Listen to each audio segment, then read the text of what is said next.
থমকে আছে চারপাশ, স্বাভাবিক বাতাসের প্রবাহ, তবুও আপন মনে দুলছে কুয়োর পানি, যা দেখে রীতিমতো তৈরি হয়েছে চাঞ্চল্য।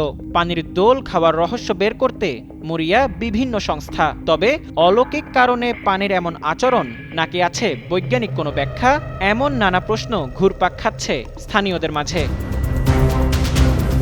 এই চিত্র ভারতের গুজরাটের মোরবি জেলার বীরপারদা গ্রামের। একটি 18 ফুট গভীর কুয়োর পানি অবিরাম দুলছে। রহস্যময় এই কুয়োকে ঘিরে এলাকায় চাঞ্চল্য ছড়িয়ে পড়েছে। শুক্রবার ভারতীয় সংবাদ মাধ্যম এনডিটিভি এ তথ্য নিশ্চিত করেছে।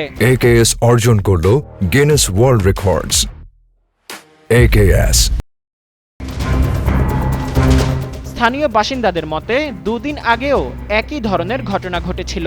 কিছু সময়ের জন্য জলের নড়াচড়া থেমে গেলেও বৃহস্পতিবার দুপুর প্রায় 3টা নাগাদ ফের কুয়োর জল দুলতে শুরু করে। এরপরই এলাকায় ব্যাপক কৌতূহলের সৃষ্টি হয়। তবে কেন এমন হচ্ছে তা এখনও নিশ্চিতভাবে জানা যায়নি।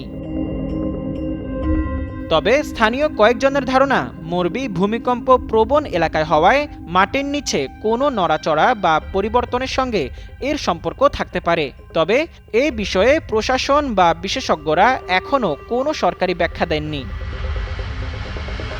রহস্যময় এই কুয়োর প্রকৃতি কারণ জানতে এখন বিশেষজ্ঞদের তদন্তের অপেক্ষায় স্থানীয়রা। ততক্ষণ পর্যন্ত নিজে থেকেই নড়তে থাকা কুয়োর জল ঘিরে বাড়ছে জল্পনা ও কৌতূহল। কুয়োর পানি এমন অলৌকিক নড়াচড়া নিয়ে কাজ করছে দেশটির ভূকম্পন গবেষণা ইনস্টিটিউট। তাদের দাবি, খুব শিগগিরই পানির এমন আচরণের প্রকৃত কারণ খুঁজে বের করা হবে। মুজাম্মেল পায়েল, যুগান্তর নিউজ।